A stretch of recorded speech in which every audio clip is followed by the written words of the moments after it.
So the Catholic Church just changed their mind on a major doctrine having to do with the Virgin Mary. And this is actually a pretty big deal because this has been one of the major heresies that they've held to forever. And even if they clear this one up, there's still 2,000 more heresies of the Roman Catholic Church that they need to clear up before I could ever even consider them within the spectrum of Bible-believing Christianity. They're a long way off. They're a terrible syncretic religion of paganism, all mishmashed together, trying to borrow the terminology of Christianity, but they're not that whatsoever. They are a pagan cult, probably the biggest cult in the world. But other than that, I don't have any other opinion. Anyway, but the Catholic Church just changed their view on Mary and just mopped up a big problem that they've had for a long time. And we're going to explain to you what that is in today's video. Don't go away.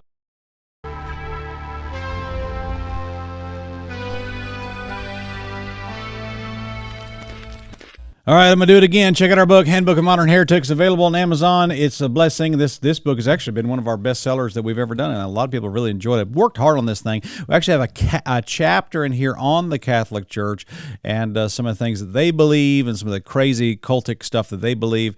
You'd be surprised. I mean, people on the surface think that these people are okay, but they're not. They're actually terrible. And everybody wants to talk about the radical Islamic terrorism, but nobody wants to talk about Catholic persecution that happened out throughout the world. But whatever, we will deal with all kinds of stuff like that anyway. So check this out. We're gonna go ahead and give you the lead here. Okay, this is from Reuters.com.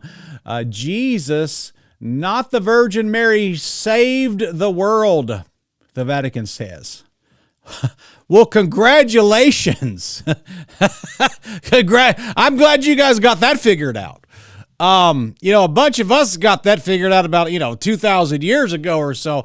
But glad to see the Catholic Church is finally starting to catch up on elementary school theology. Good job, guys. Congratulations. And, of course, they got the Christ the Redeemer statue in Rio de Janeiro. I'll probably go see that one day.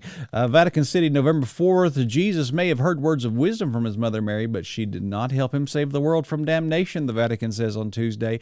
In a new decree approved by Pope Leo, the Vatican's top doctrinal office instructed the world's 1.4 billion Catholics not to refer as Mary as co-redeemer of the world, because they have been. They all have been. Jesus alone saved the world, and said the new instruction, settling an internal debate that had befuddled senior church figures for decades. It even sparked rare open disagreement among recent popes. It would not be appropriate to use the title Co-redemptrix, said the text. This title can create confusion and imbalance in the harmony of the truths of the Christian faith. Catholics believe Jesus redeemed humanity by his crucifixion and death.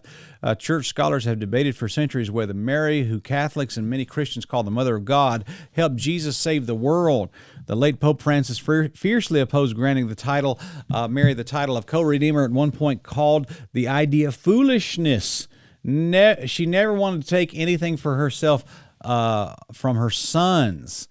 Francis' predecessor, Pope Benedict, also opposed the title. His predecessor, John Paul II, supported it. That's the one.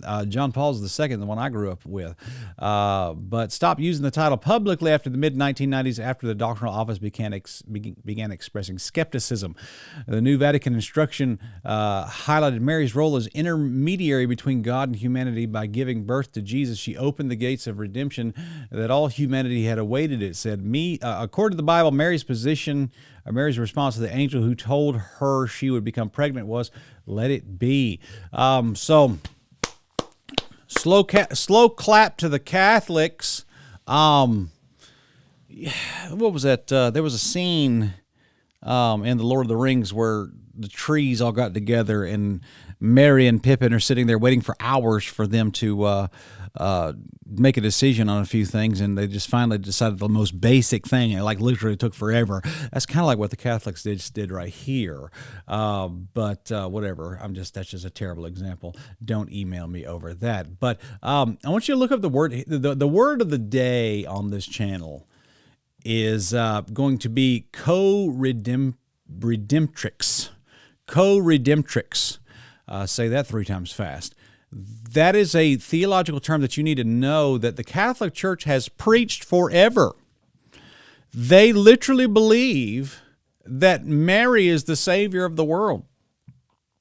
And that's one of the reasons why they pray to Mary. That's why that's why they revere her so, is because she is the vessel by which Christ came into the world. And in some sects, they even elevate Mary above Christ. Which I mean, you think about it, they don't pray to Mary, they don't pray to Christ. They pray to Mary. They literally say, "Hail Mary, full of grace." Hail Mary. That's hey, there you go. But here's the definition of this term. The Co-redemptrix is a title used by some Catholics for the Blessed Virgin Mary and refers to Mary's role in the redemption of all peoples. According to those who use the term, co-redemptrix refers to a subordinate but essential participation by the Blessed Mary in redemption, notably that she gave free consent to give life to the Redeemer, which meant sharing his life, suffering, death, which were redemptive for the world. Related to this belief is the concept of Mary as mediatrix, which is a separate concept but regularly included by Catholics who use the title co-redemptrix. Some, in particular, the adherents of the Amsterdam visions, have petitioned for a dogmatic definition along with mediatrix. And so let's look that up. The Lady of All Nations is a Catholic Marian title, sometimes associated with the aberrations of the Blessed Virgin Mary, to Ida Peerdeman of Amsterdam, Netherlands. Peerdeman claimed to have received 56 visions of the Lady from 1945 to 1959. So as you can see, this religion is filled with some kooky stuff. The concept was common, especially common among the late Middle Ages, when it was promoted heavily among the Franciscans, and often resisted by the Dominicans. By the early 16th century, the hope of the concept becoming Catholic doctrine had receded and never seriously revived. In more recent times, the title has received some support from the Catholic magisterium, though it is not included in the concluding chapter of the Apostolic Constitution. So there you go. In the year of 1913, the Pope granted an indulgence to those who recited a prayer containing the following passage: "I bless thy holy name, I praise thy exalted privilege of being truly the Mother of God, ever virgin." And that's a heresy right there. The perpetual virginity of Mary is a heresy. She had other children with Joseph after Jesus was born. I think she had like 4 of them. Okay, she was not a perpetual virgin, so that she was a normal woman after she had Christ. Conceived without stain of sin, co-redemptrix of the human race. The prayer is found in the Raccolta, I can't read today, of 1950 with Vatican approval. There you go. Now there are pages out there, like Twitter pages, that venerate Mary to the point like from absolute crazy. This is a new Vatican document, Mary, a brief commentary by, I forget who this is by, but they cite the co-redemptrix concept. And if you go here, I mean, you see that these people, like even today, this is a person who just tweeted this just today, okay? "Yes, and my beautiful son, I will mediate God's graces upon you. Arise and be like Christ." That's Mary.